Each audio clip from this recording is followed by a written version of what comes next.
फिर से स्टार्ट कर देंगे और फिर से हम क्वेश्चन आंसर डिस्कस करेंगे. So come to page number 20 of the textbook and see, think before you answer. सोच समझ के आंसर्स दो. लॉजिकल क्वेश्चन है. Number 1, pushing a stalled vehicle, positive work.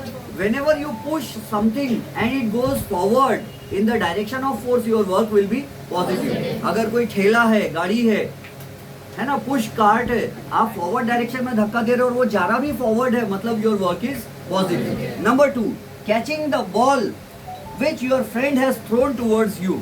आपके फ्रेंड ने ताकत से बॉल मारा फेंक के और आपने उसको पकड़ लिया रुका के. अगर मान लो आपने बॉल को पकड़ के ऐसा नहीं किया, आपने बॉल को वहीं पर पकड़ लिया, जैसे आया पकड़ के वहीं रोक दिया, तो आपने अगर बॉल को रोक दिए वहीं पर, तो आपने क्या अप्लाई किए? फोर्स. और बॉल का डिस्प्लेसमेंट हुआ क्या? नहीं. आपने जैसे ही फोर्स लगाया बॉल रुक गया वहीं पर, डिस्प्लेसमेंट नहीं हुआ बॉल का, तो जीरो वर्क डन. समझ रहे?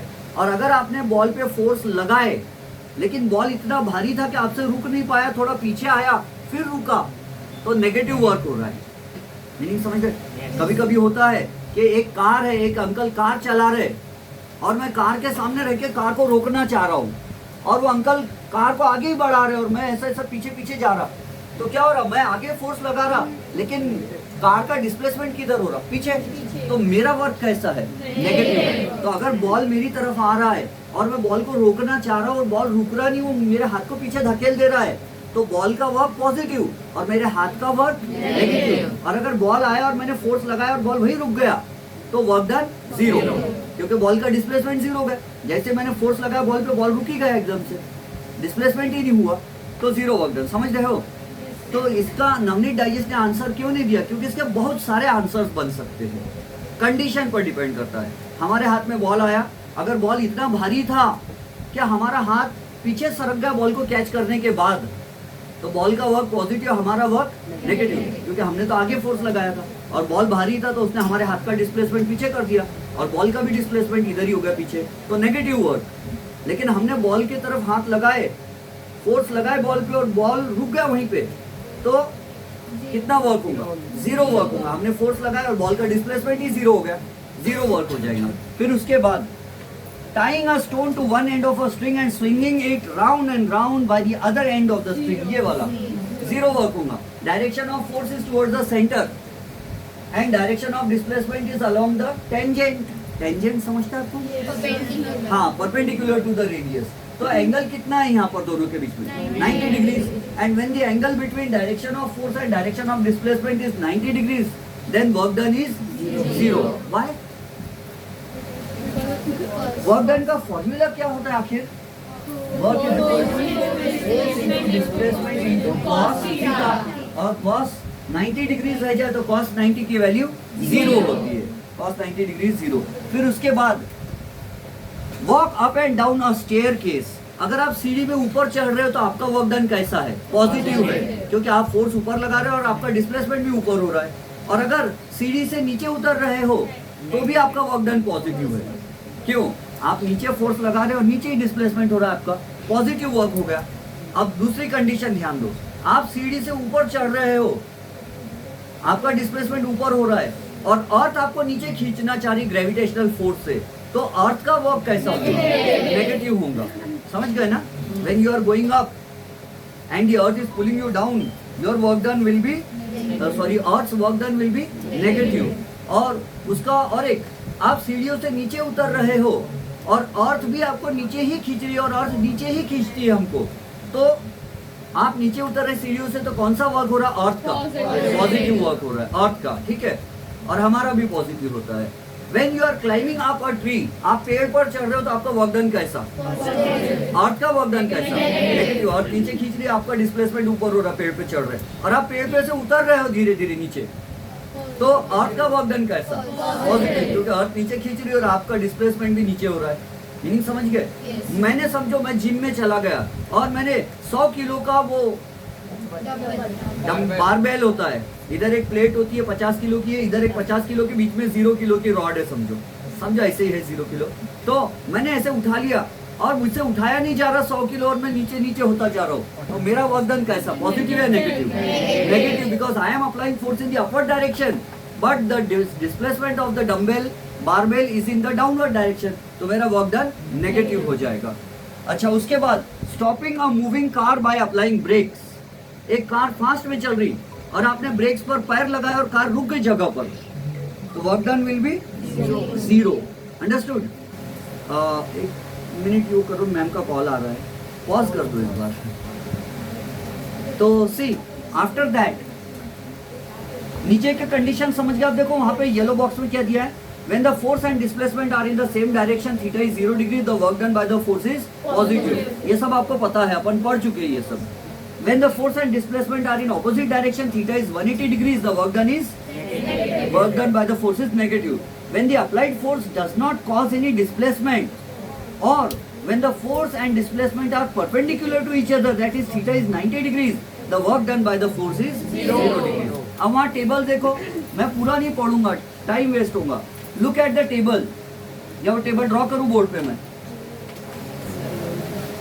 इतना बड़ा टेबल।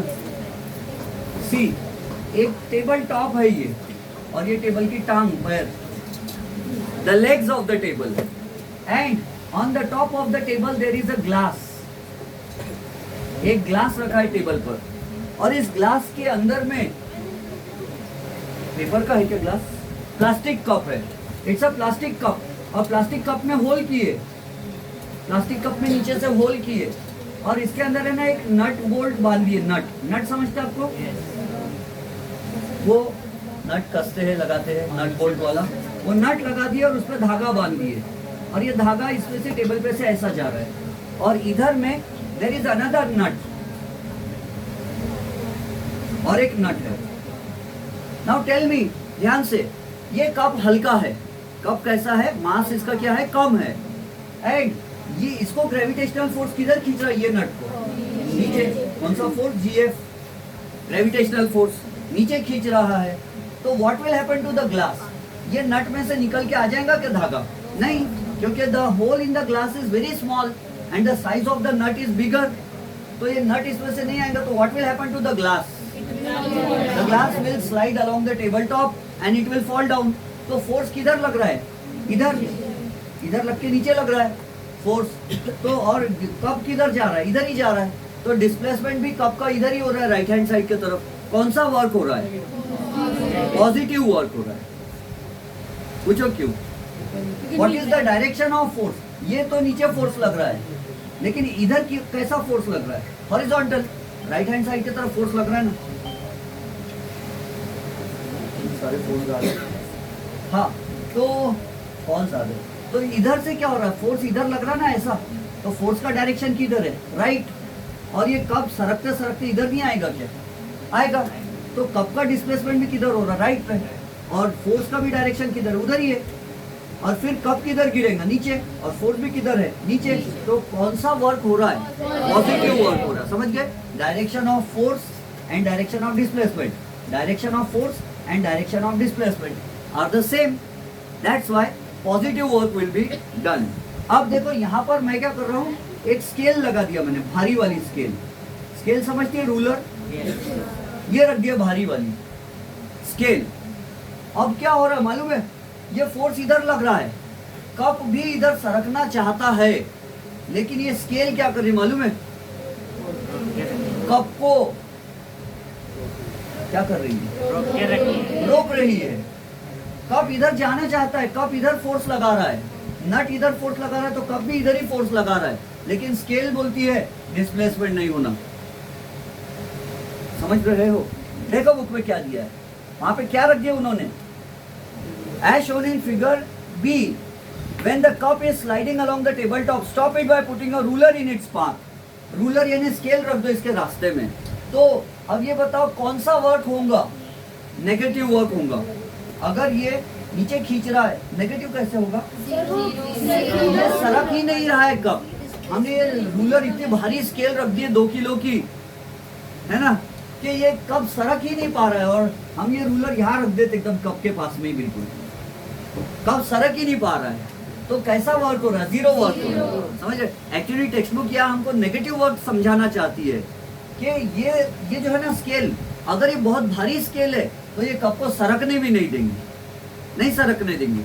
लेकिन ये हल्की स्केल है तो क्या होगा मालूम है?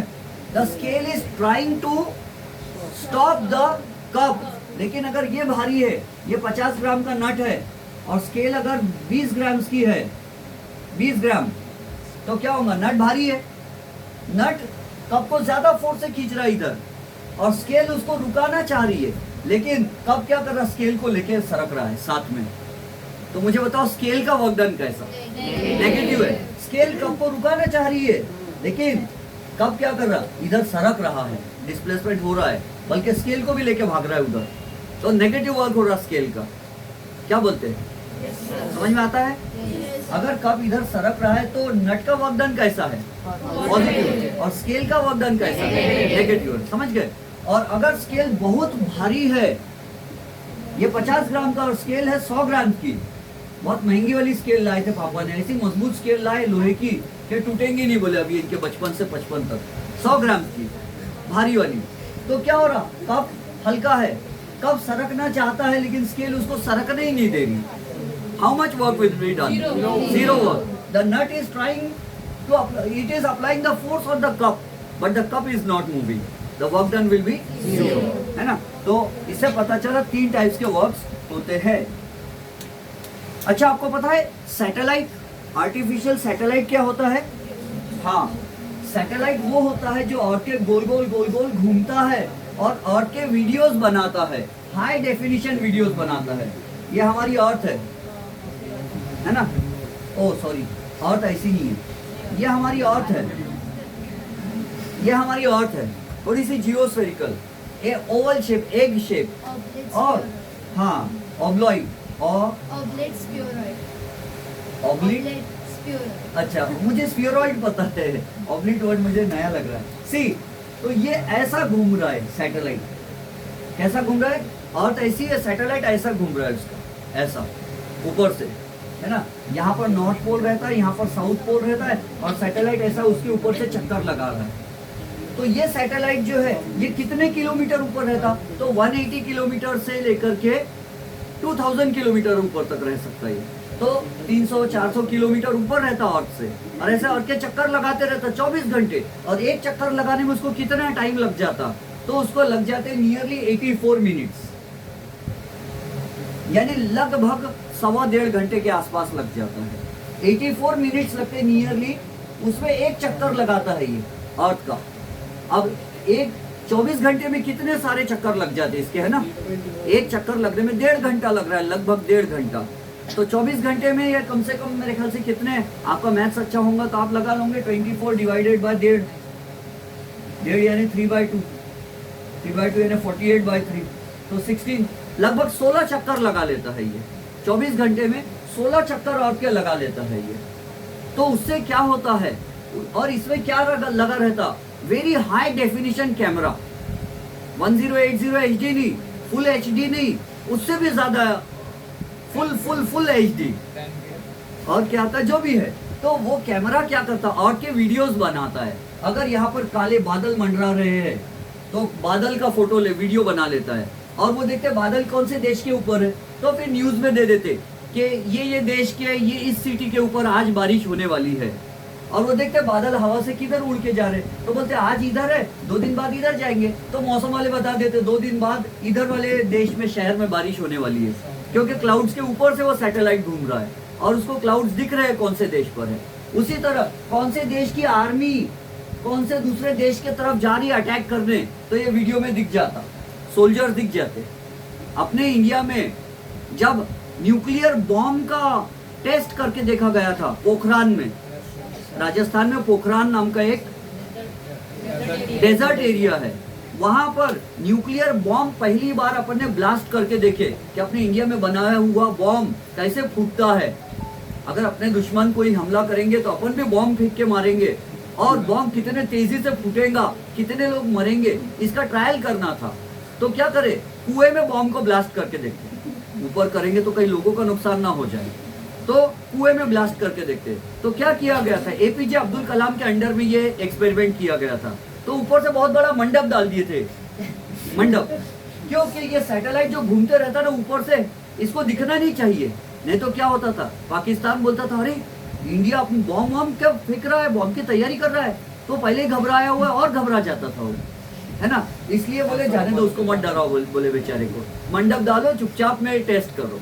क्योंकि ये जो टेस्ट होते हैं ना, न्यूक्लियर टेस्ट वगैरह, ये दूसरे देश वालों को बताना नहीं पड़ता कि हमारे पास इतने सारा टेक्नोलॉजी है। कभी कभी बताना पड़ता ताकि उन लोग को डर लगे, वो हम पर झूठा मूठा हमला ना कर सके हम पर, है ना। लेकिन कुछ कुछ चीज़ें छुपाना पड़ता, क्योंकि ये जो यूनाइटेड नेशंस ऑर्गेनाइजेशन वगैरह है ना, ये लोग मना करते, बोलते बॉम्ब वॉम्ब बनाओ मत, बोलते ज़्यादा गोला बारूद मत जमा करो, बोलते नहीं तो तुम दूसरों पे अटैक करोगे, देश में दुनिया में वर्ल्ड वॉर हो जाएगा, बोलते। जाने दो कौन से टॉपिक पे भटक जाते अपन। इसके अलावा ये भी पता चलता है ये सैटेलाइट से कि कहाँ कितने जंगल है, इंडिया में कितने % जंगल्स है, फॉरेस्ट है, और कितने % खुली ज़मीन है।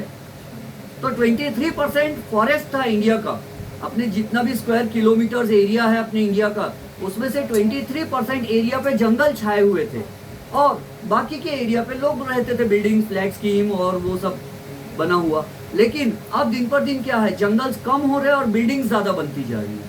तो ये जो घूमता है ना सैटेलाइट, ये बता देता है कितना % जंगल है, कितना % ज़मीन है, कहाँ बारिश हो रही है, ये भी बता देता है।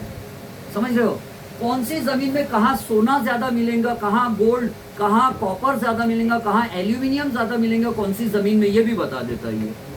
और ये अपने और भी बहुत सारे काम हो जाते हैं इससे।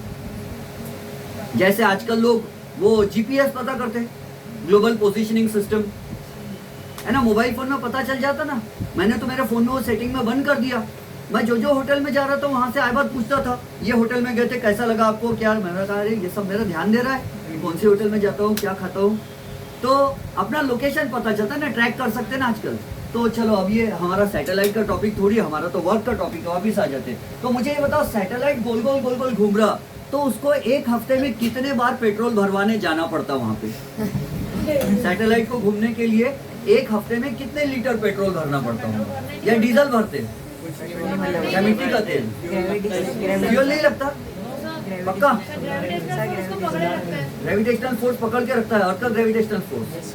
अच्छा ठीक है, तो अगर अर्थ का ग्रेविटेशनल फोर्स पकड़ के रख रहा, मतलब अर्थ कितना वर्क कर रही है उसको घुमाने में, जीरो, क्योंकि वो घूम रहा है गोल, अर्थ का फोर्स का डायरेक्शन ऐसा है और डिस्प्लेसमेंट का डायरेक्शन ऐसा है, तो work done by the earth is zero. अब अर्थ को कोई वर्क करना नहीं पड़ रहा है, इसीलिए कोई एनर्जी की जरूरत नहीं है। फिर इसमें सोलर सेल्स क्यों दे देते हैं ऐसे दोनों तरफ लगा के, ताकि उसके अंदर जो कैमरा है, कंप्यूटर है, सॉफ्टवेयर है, उनको इलेक्ट्रिसिटी चाहिए, तो सोलर सेल से इलेक्ट्रिसिटी बना लेते हैं उसमें।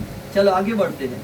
तो जब भी कोई सैटेलाइट गोल घूम रहा है तो हम समझ जाएंगे कि उसको एनर्जी की जरूरत नहीं है, वहां ऊपर में वैक्यूम है कहते, और रेजिस्टेंस नहीं है एयर का। अब ये वीडियो को पॉज कर दो, अब नया टॉपिक चालू करेंगे हम।